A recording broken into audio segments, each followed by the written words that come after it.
she calls me and says, hey, so this is what we found.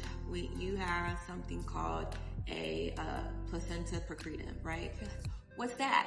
I know you don't know what that is because I didn't know what that is. Had never heard of what the heck is a placenta procretum. So I have that, and my doctor would be following up with a call shortly to let me know what my next steps are. So hang up with her, and my main doctor is calling me and confirms, hey, so I just saw the images. Yes, you've got this procretum going on, and I'm gonna need you to go into surgery like ASAP. But ASAP, you'll be in surgery tomorrow morning. So yeah, all of that in like a 2.5 day span was a lot and a lot to process. And for those who do not know what a placenta procreta is, like I didn't know, it is basically a rupture of your uterus. So my placenta ruptured through my uterus, something it's not supposed to do. That's being very dangerous to me, and why I had to go into surgery. The next part is, as my doctor is preparing me like about what surgery we're going to do, she informs me that, hey, I'm going to do everything in my power to, one, obviously save your life, two, to save what I can of your uterus, because there's a big old hole through it now that the placenta has ruptured through it, which is not supposed to be that way. So, but she also lets me know, I do want you to be aware that there is a chance I will have to take it out. And I'm like, take what out? Because I had just turned 30, was talking about trying to have another kid for a while, finally get that kid. And now you're telling me that there's a chance you're gonna have to remove my uterus, meaning I can't have any other kids like myself. She's telling me this, that she's gonna do everything to not have to do that, but she doesn't want me to go in blind. And if that were the case, and I wake up and be like, what the hell? So, okay, I've got that information going in. Go to the hospital, go through the whole thing, boo-hoo cry the entire time.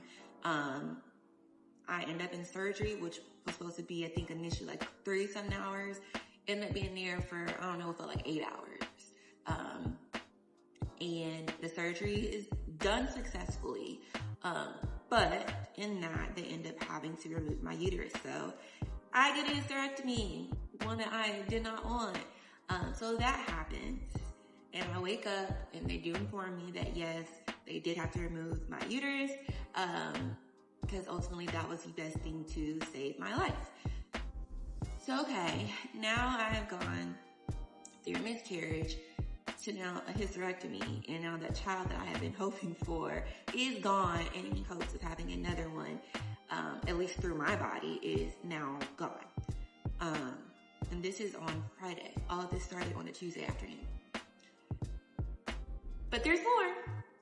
So they also end up finding something throughout my ultrasound, thus later when they send it over to pathology, that I also have something called a molar pregnancy.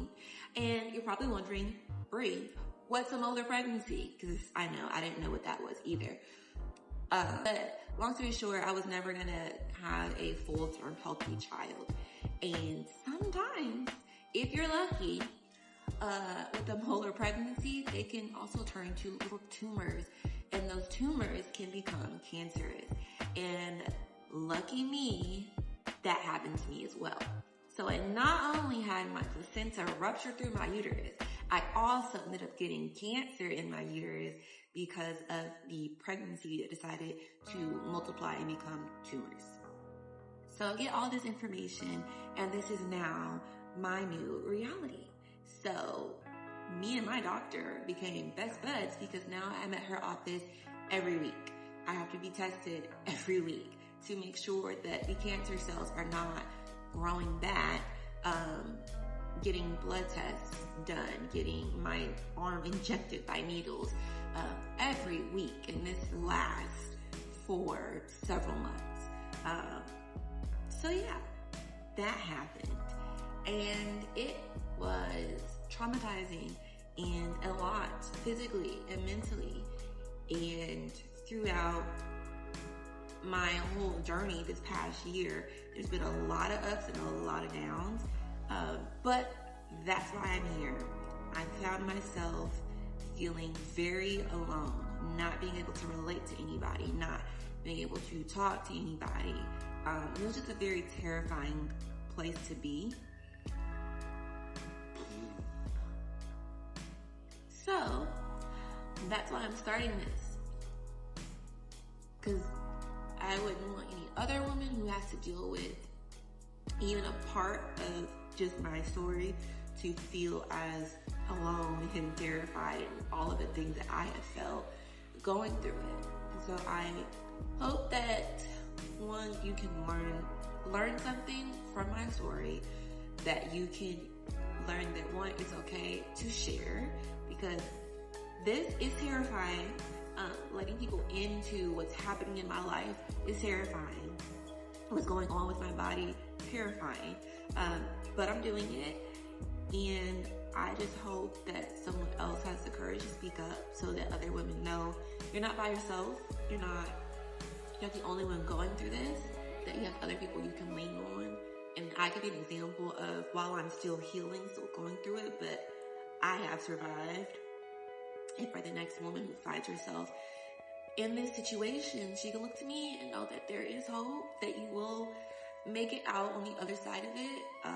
The journey is not easy, and I'm still going through it, but it's possible. So yeah, I can't believe I just put that on the internet, but I did it. So